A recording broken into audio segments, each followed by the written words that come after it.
I'm Giada Stivala, and today I present the paper Deceptive Previews, a study of the link preview trustworthiness in social platforms. I would like to start by talking about how we access information online. The primary way to do so has been for a long time, and still is to a certain extent, accessing information through search engines. In a simple example, a user would open up their favorite search engine, type in a query, receive a list of matching results, and then choose the most interesting one, click, and the story goes on. However, this trend is changing. In 2017, around 40% of web traffic alone originated from the social network Facebook. External content on social networks takes the form of a link preview.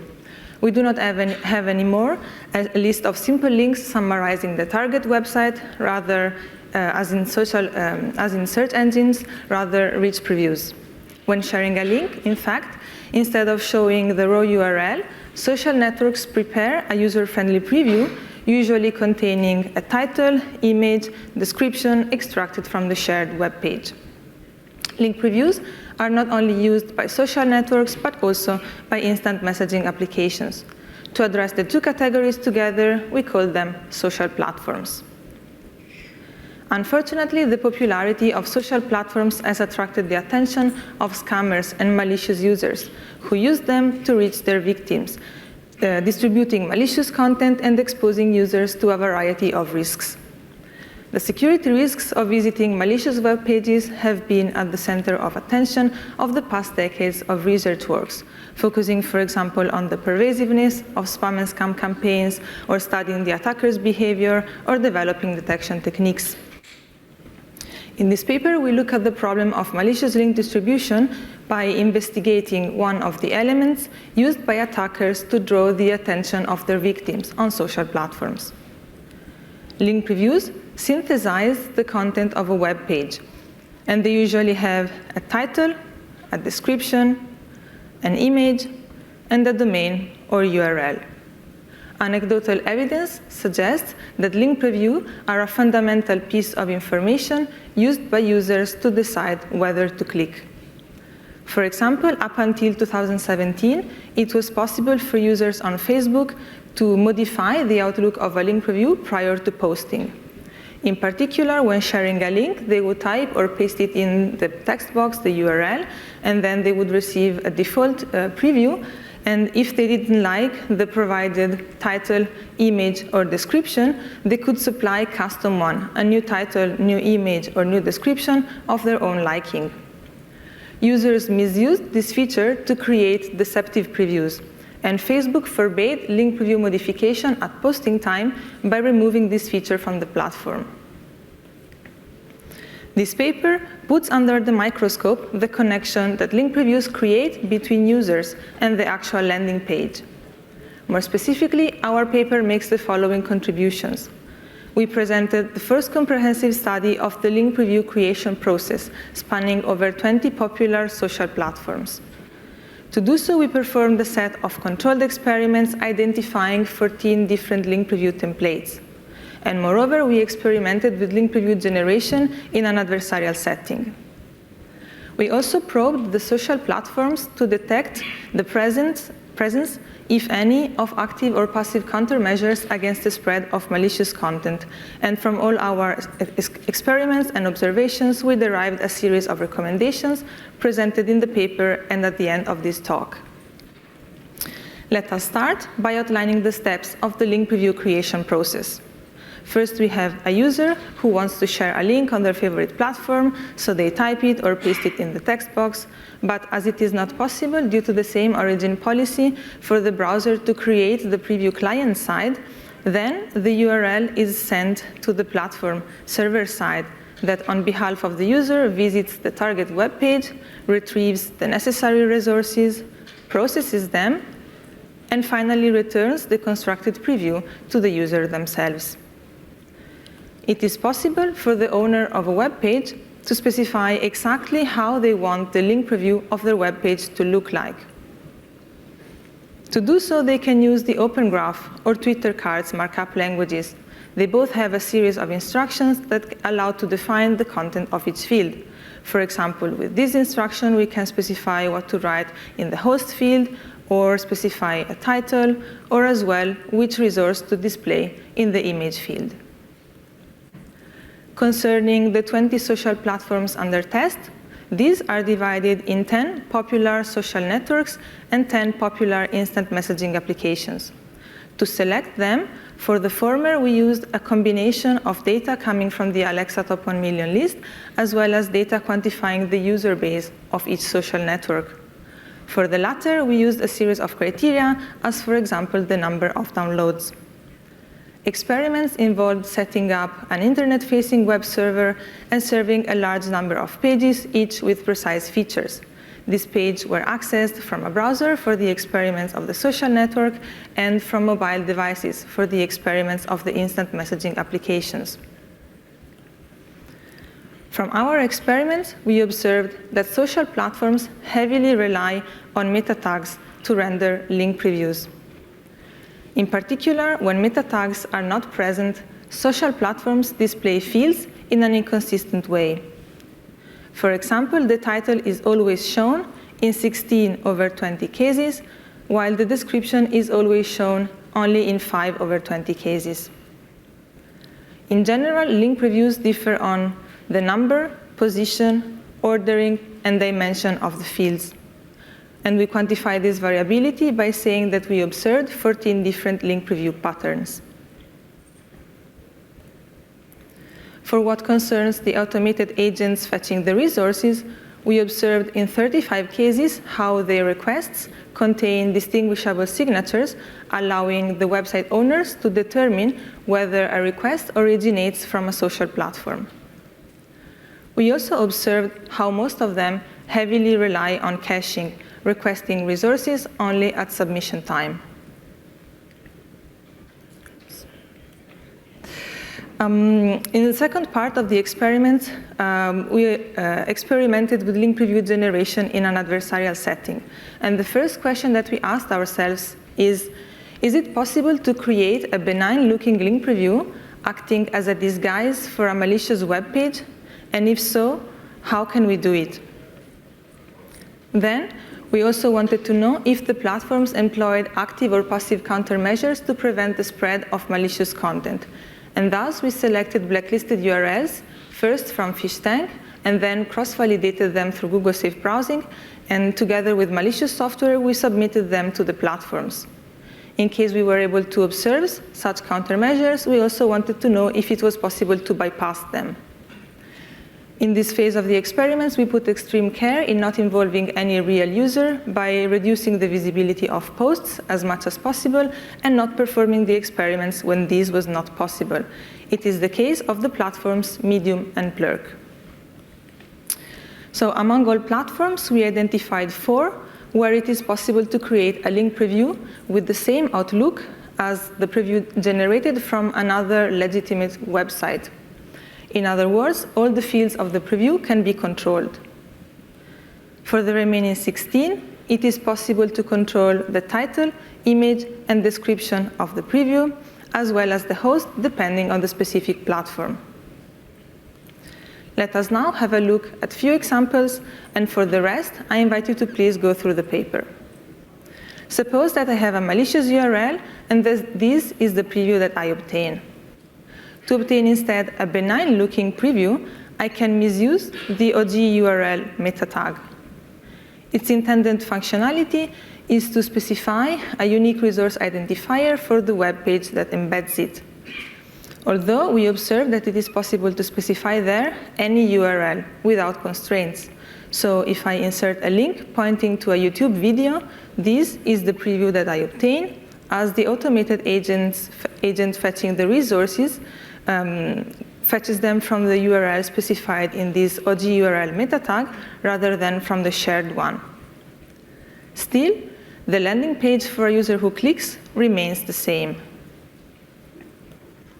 In the second example, we leverage on the lack of a host field as well as of a URL in the text box. Thus, it is just necessary to specify a benign-looking title and a nice image for this link preview. In this third example, we can specify a benign-looking title and image as previously, as well as a description. Still, we have a malicious or suspicious-looking URL in the host field.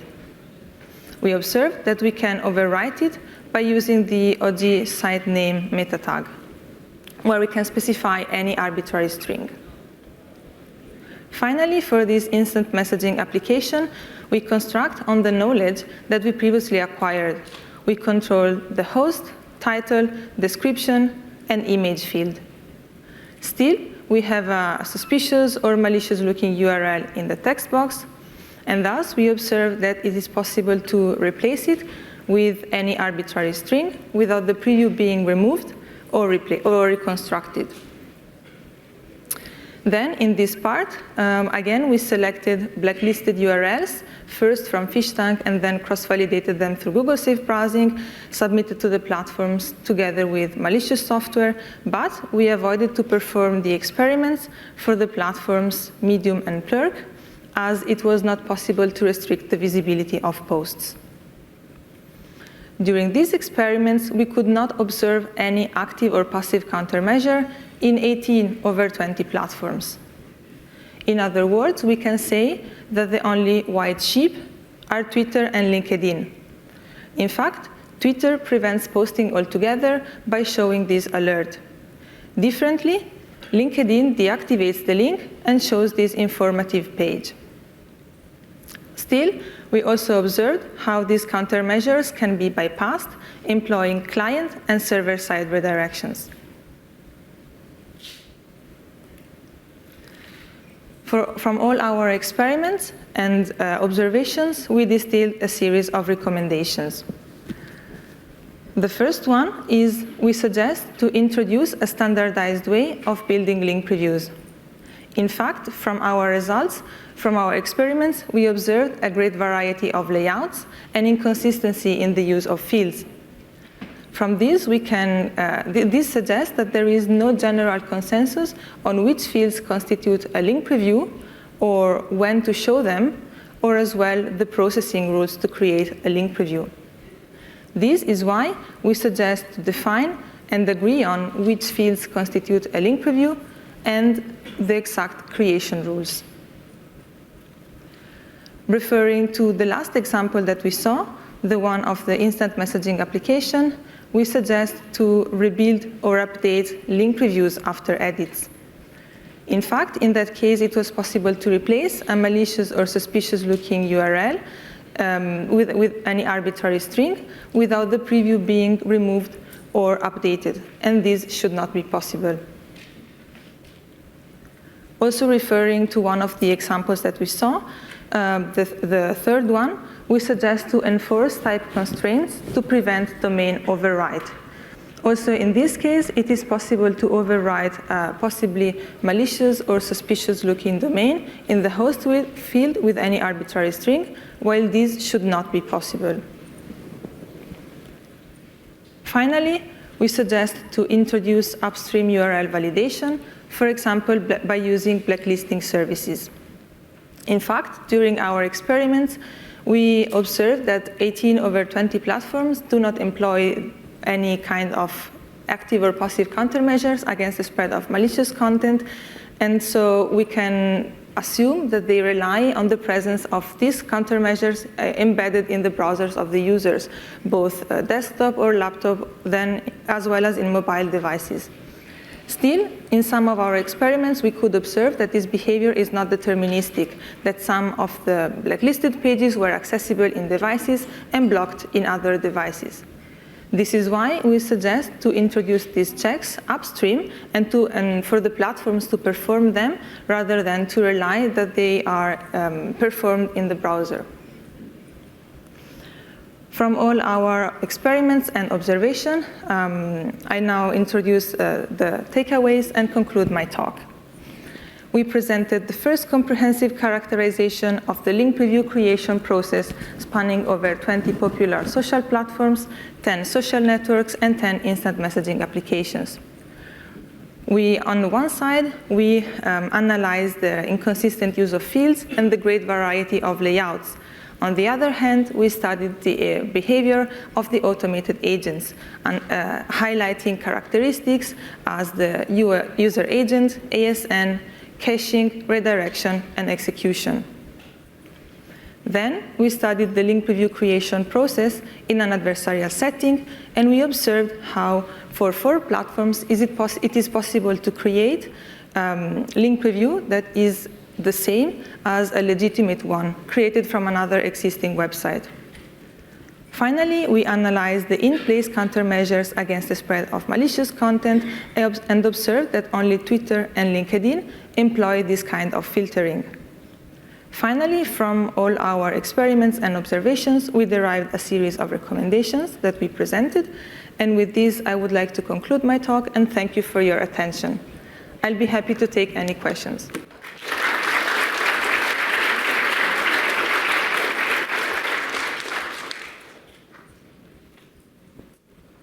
So, hi, Shutong from UC Riverside.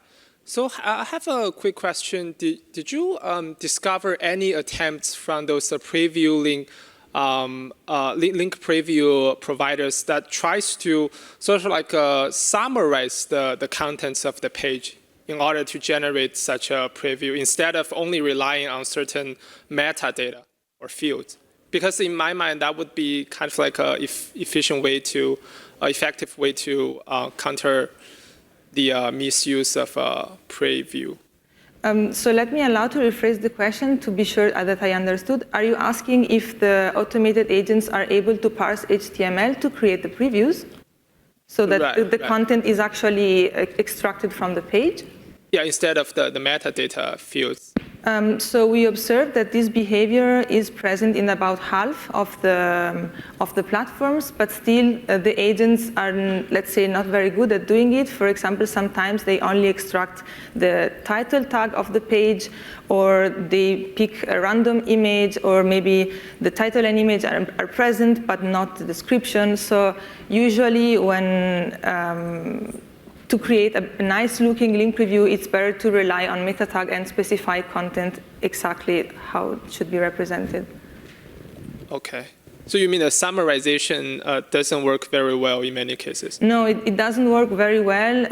The content is extracted randomly, and most of the platforms are don't do it very well. Okay, thank you. Victor Lepochak, KU Leuven, do you have any evidence of this being abused in the wild? So since we found this post from Facebook saying that link previews were actually misused and then they removed this feature because of the fight against misinformation and fake news, we can assume that this is not the only way that link previews were used. We did not go through all the platforms to look exactly at malicious, like which links could be malicious or not, but I think this is a consistent piece of evidence.